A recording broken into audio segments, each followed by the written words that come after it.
2015లో ఆపు 70 స్థానాల్లో 62 గెలిచింది.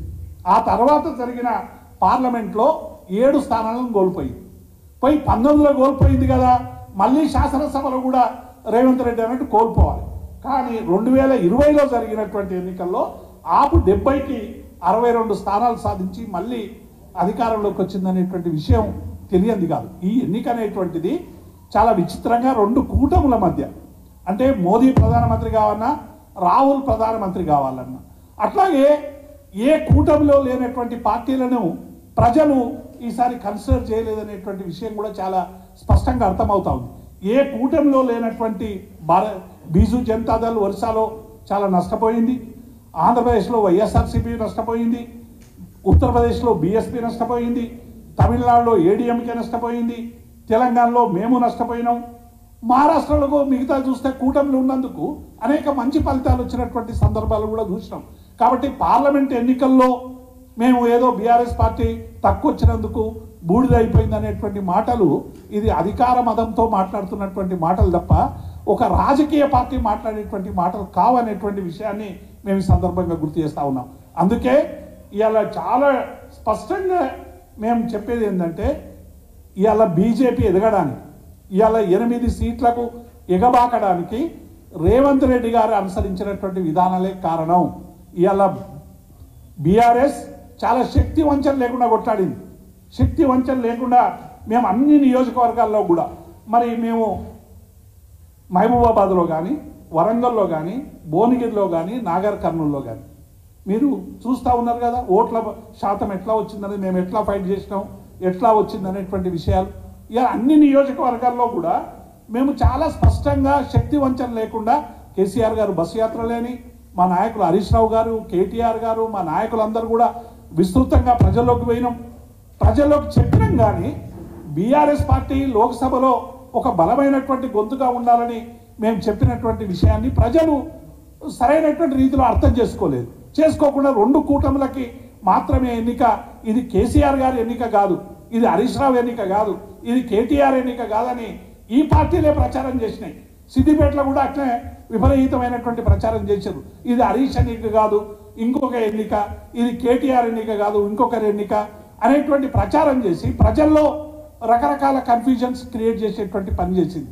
కాబట్టి ఇవాళ 2 కూటములకు ఉన్నటువంటి వాళ్ళకి ప్రజలు ఓటు వేసి ఇలా ఇచ్చారు. అయినా మనం చూస్తూ ఉన్నాం, ఈ 2 కూటములకు సంబంధించి కూడా మనం ఒక్కసారి చూస్తే 10 స్టేట్లలో గుండు సున్నా వచ్చింది.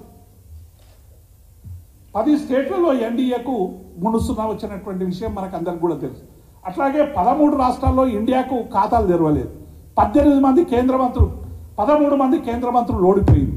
63 సిట్టింగ్ స్థానాల్లో భారతీయ జనతా పార్టీ ఓడిపోయింది. అంటే 2 కూటములు కూడా దేశవ్యాప్తంగా ప్రజలకి సంతృప్తికరమైనటువంటి పాలన గతంలో కాంగ్రెస్ ఇవ్వలేదు, 10 ఏళ్లలో బీజేపీ ఇవ్వలేదు అనేటువంటి ఒక బాధ, ఆవేదన, ఆక్రోశం ఇలా ప్రజల్లో చాలా స్పష్టంగా కనబడ్డది. అందుకే ఏ 2 కూటములకు కూడా స్పష్టమైనటువంటి మెజార్టీ లేకుండా ఇతర పార్టీలతో మద్దతుతో ప్రభుత్వాలు ఏర్పరిచేటువంటి స్థాయి రావడమే కేసీఆర్ గారు చెప్పినటువంటి విషయాన్ని ఇలా చాలా స్పష్టంగా ఇలా భారతదేశంలో ఉన్నటువంటి రాజకీయాలు ప్రస్ఫుటంగా అర్థమవుతా ఉన్నాయి.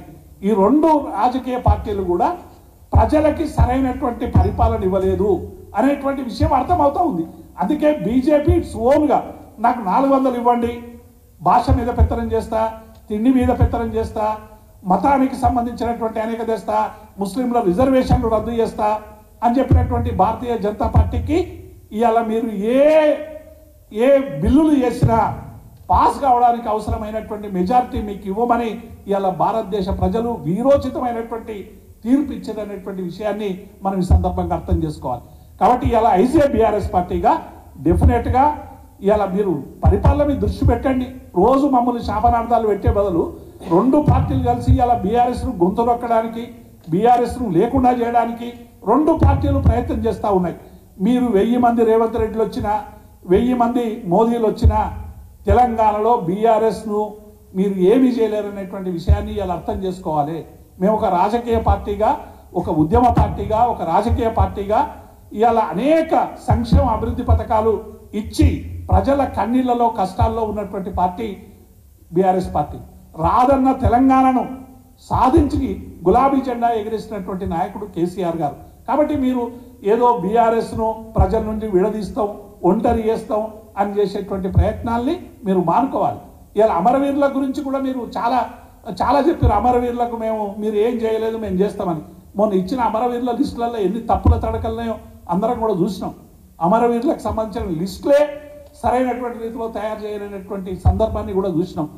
మేము అమరవీరులను గౌరవిస్తాం, ఉద్యమకారులను గౌరవిస్తాం అంటే ఉద్యమంలో లేని వాళ్ళు ఆ ఉద్యమాన్ని ఓన్ చేసుకోవడానికి చేస్తున్నటువంటి ప్రయత్నంగా మనకి ఇదంతా కూడా కనబడతా ఉంది.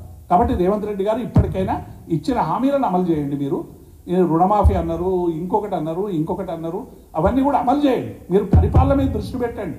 ప్రజలు మీకు మెరుగైన పరిపాలన కావాలని మీకు అధికారం ఇచ్చదు, అటువైపు దృష్టి పెట్టండి తప్ప రోజు బీఆర్ఎస్ పార్టీని శాపనార్థాలు పెట్టడం వల్ల మీరే దిగజారుతారు. మీ ప్రభుత్వం ఎవ్వరు